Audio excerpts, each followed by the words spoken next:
6 जुलाई को यानी गत शनिवार को हमें सुबह इत्तला मिली थी कि मुतेड़ा गांव में बाबा खेतानाथ महिला कॉलेज है, उसके सामने एक ग्राउंड है, उसमें एक व्यक्ति की लाश पड़ी है। उस पर तत्कालीन सदर थाने की पुलिस मौके पे पहुंची।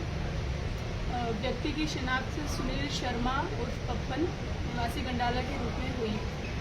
मौके पे हम सभी पहुंचे और FSL, MOB, डॉग स्क्वाड सभी को बुलाकर और साक्ष्यों का संकलन भी किया गया। मौके पे ही मृतक के जो परिजन थे उनके द्वारा 4 व्यक्तियों के खिलाफ शक के आधार पर नामजद रिपोर्ट भी दी गई थी। उसी समय मौके पर ही प्रकरण की गंभीरता को देखते हुए मांडन, सदर और निमराना थाने से टीमें गठित करके और तुरंत ही इन 4 संदिग्धों को डिटेन भी कर लिया गया था। उसके बाद में उन 4 संदिग्धों से मनोवैज्ञानिक रूप से पूछताछ की गई और जितने भी तकनीकी साक्ष्य थे उनके आधार पर उनसे गहनता से पूछताछ की गई। प्रारंभिक रूप में हम लोग इस घटना से उनको लिंक नहीं कर पाए। तत्पश्चात हमने अपने अनुसंधान का दायरा भी बढ़ाया और जो हमारी टीमें जो लगातार इस घटना के होने के बाद से फील्ड में एक्टिव थी और अथक प्रयास कर रही थी, हमें एक इनपुट मिला, एक इको गाड़ी स्लेटी रंग की, उसके घटनास्थल के आसपास होने का। उस बारे में और डिटेल में जब हम गए तो हमने कुछ गाड़ियां आइडेंटिफाई की। उनमें से भी हमने शक के आधार पे एक गाड़ी को शॉर्टलिस्ट किया। जब उस गाड़ी के बारे में और जानकारी प्राप्त की गई तो वो गाड़ी परसाराम निवासी गंडाला की होना पाई गई। उस टीम को तुरंत परसाराम के पीछे भेजा गया। जानकारी प्राप्त हुई कि ये जब घटना हुई थी उसके कुछ ही घंटों बाद में वो अपने परिवार को लेके, ये परसाराम भी गंडाला का निवासी है, वो अपने परिवार को लेके हरिद्वार की तरफ चला गया था। तुरंत मौके से ही टीम रवाना करके और परसाराम के पीछे टीम भेजी गई और उसको भी डिटेन कर लिया गया। परसाराम से गहनता से अनुसंधान किया गया, उसने ये वारदात करना कबूल किया। अभी जो समस्त घटनाक्रम है वो इस प्रकार सामने आया। ये जो परसाराम है, जो गंडाला का निवासी है, ये इसकी इको गाड़ी है स्लेटी रंग की, ये इसको टैक्सी में चलाता है। घटना के दिनांक को ये गुड़गांव से इसने सवारी बिठाई है, उठपुतली छोड़ी है और ये बहरोड वाया बहरोड ये अपने गांव में रात को लेट नाइट वापस आता है।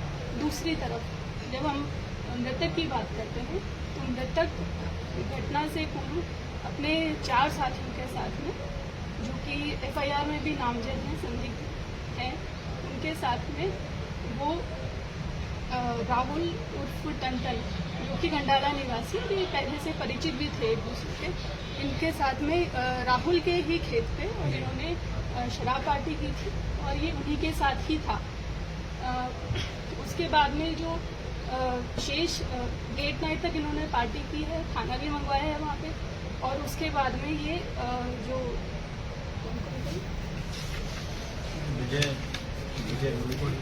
विजय, विनोद और संदेश, ये तीनों कुएं से और वापस अपने अपने घरों की तरफ चले गए। आखिर में ये जो मृतक है वो और राहुल, यही उस कुएं पे बचे।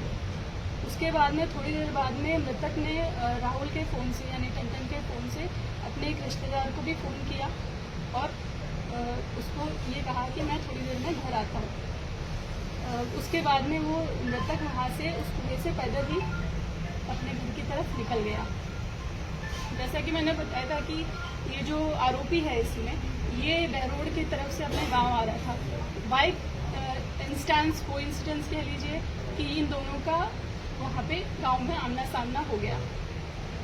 इन दोनों की अगर देखें हिस्ट्री में जाते हैं हम, तो ये जो आरोपी था परसाराम, ये 2 महीने पहले, क्योंकि ये टैक्सी में अपनी गाड़ी चलाता है, तो ये 2 महीने पहले मृतक और उसके कुछ साथियों को लेकर हरिद्वार गया था। मतलब इसकी गाड़ी को मृतक ने बुक करवाया था, उसके कुछ पैसे बकाया थे, तो उस चीज़ को लेके उसने उसको वापस ओरमा दिया कि भी मेरे जो पैसे राशि बाकी है वो भी आप मुझे दीजिए।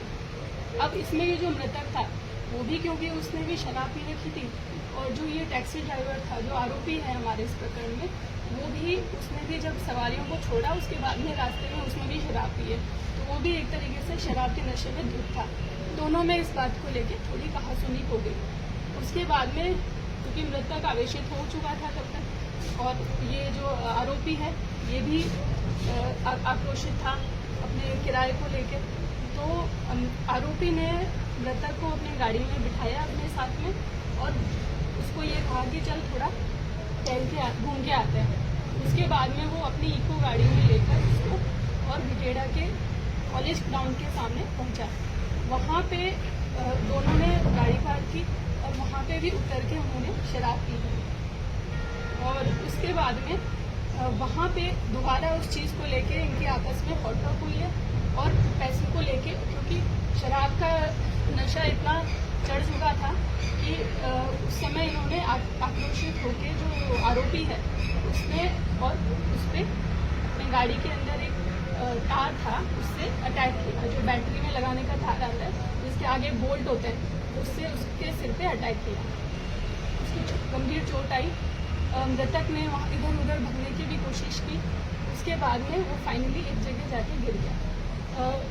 ये जो आरोपी है इसने गाड़ी को भी इसके मृतक के शरीर पर चढ़ाया है, और फिर वो जल्दबाजी में वहाँ से रवाना हो गया, और मौके से ही वो तुरंत अपने घर जाता है और अपने परिवार को जल्दी से वहाँ से लेके हरिद्वार की तरफ रवाना हो जाता है। इको गाड़ी का जो हमारा डाउट है वो इसलिए और भी बहुत इम्पोर्टेंट एक क्लू था, क्योंकि मौके पर जब हम गए थे, मौके की स्थिति जो हमने देखी थी, वहाँ पे गाड़ी के टायरों के ताज़ा निशान थे, और जो मृतक का शरीर था उसके ऊपर भी, उसके जो कपड़े थे और उसका हाथ था उसके ऊपर भी टायर छड़ने के साफ साफ निशान परिलक्षित हो रहे थे। इस पूरे मामले के अंदर जो हमारी विशेष भूमिका में, क्योंकि जो FIR थी और उसमें जो नामजद थे शक के आधार पे, वैसे अभी हमारी इन्वेस्टिगेशन अभी जारी है। जो मुलजिम है उसका रिमांड लेके हम उससे और भी तथ्यों की इन्वेस्टिगेशन करेंगे कि क्या उसके साथ और कोई था या और कोई किसी भी तरीके से किसी भी प्रकार से किसी का इन्वॉल्वमेंट इस घटना में है या नहीं है। मैं क्योंकि एक तरीके से ब्लाइंड मामला था, इसमें ये जो आरोपी है जिसको हमने अरेस्ट किया, जो मुख्य आरोपी है जिसकी घटना में गाड़ी भी हमने बरामद की है, और जो जिस हथियार से जिस तार से इसने मारा है वो भी पुलिस द्वारा बरामद कर लिया गया है। तो ब्लाइंड मर्डर का खुलासा किया गया है। तो मैं विशेष रूप से मेरी जो टीम है, CO बहरोड, SHO सदर और हमारे सदर थाने की पूरी टीम और मेरी साइबर टीम, मैं उनको विशेष बधाई देती हूँ कि उन्होंने इतने कम शॉर्ट समय में और इस तरीके से एक बिल्कुल क्लूलेस एक घटना को और इन्होंने इस तरीके से अंजाम पे पहुँचाया, और जो मुख्य अभियुक्त था इस घटना का उसको वो पकड़ के लेके आए। आरोपी को हमने सोनीपत से हमने इसको डिटेन किया था। इनका कोई लगभग 12,000 का था, जिसमें से 4,000 उसने उस समय मृतक जो था उसने पेमेंट कर दिया था। बाकी जो राशि थी उसको लेके इनका विवाद था, क्योंकि ये जो आरोपी है ये टैक्सी ड्राइवर ही है और इसका परिवार भी काफ़ी बड़ा लंबा चौड़ा है, तो इस वजह से ये थोड़ा सा प्रेशर में भी था उस चीज़ को लेके। आरोपी का घर गंडाला में है। जो हमारी जो मुलजिम से पूछताछ हुई है उसके आधार पे और जो भी हमने हमारे तकनीकी जो भी साक्ष्य संकलन है और जो CDR एंड IPDR रिपोर्ट्स हैं और CCTV कैमरास हैं, उनके आधार पे प्रारंभिक रूप से यही है कि ये दोनों ही उस गाड़ी में साथ में थे और दोनों ने ही वहाँ पे शराब पी है। मैडम कह दिया था कि क्योंकि हमने अभी मुख्य अभियुक्त और उससे जो भी घटना में कारित करने में जो भी गाड़ी और जो तार इस्तेमाल हुआ था वो हमने पुलिस ने तत्काल कार्रवाई करते हुए उनको सीज कर लिया है। अभियुक्त का रिमांड लिया जाकर और उसके बारे में गहनता से पूछताछ की जाएगी कि और भी कोई अभियुक्त है या नहीं है, क्योंकि मामला 302 जैसा गंभीर है, तो इसीलिए गहनता से अनुसंधान और साक्ष्यों को लिंक करने के बाद ही हम आगे की किसी नतीजे पर क्योंकि वैसे देखिए गंडाला जो गांव है वो गत निमराना के अंदर में आता है, फिर भी हमारे क्योंकि हमारे ही अंदर में एरिया है तो बिल्कुल कोशिश यही रहेगी कि किसी भी तरीके का कोई भी अपराध ऐसा तो ना हो, विभत्स अपराध बिल्कुल ना हो, और वो हमारी जो प्रॉम्प्ट प्रोएक्टिव कार्रवाइयाँ हैं उन्हीं के बदौलत ऐसे रोकथाम हो सकते हैं।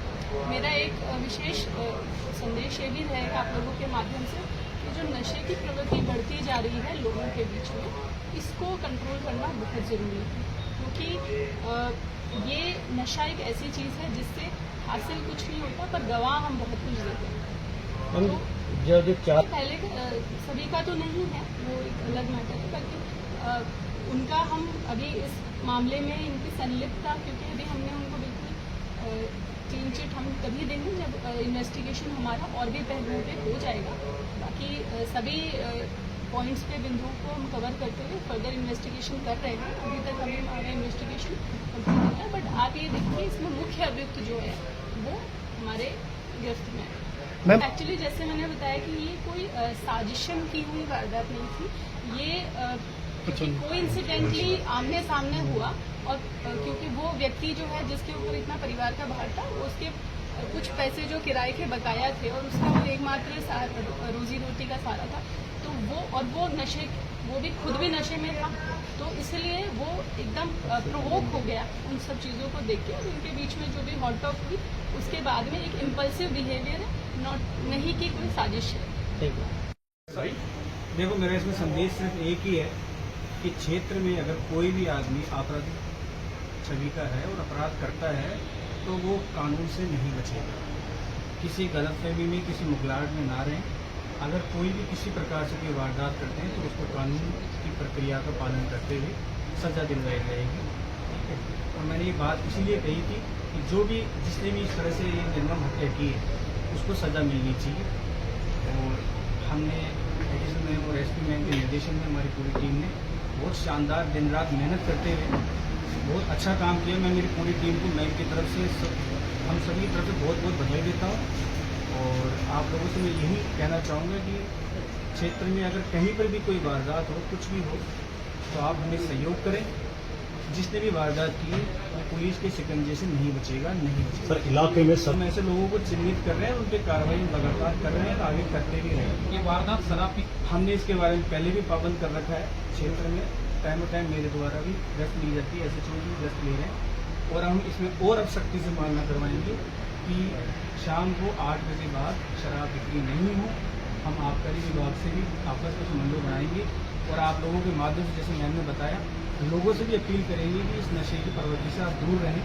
इसमें नुकसान ही, नशे में आज 50 तरह के पाप साथ नहीं करता है।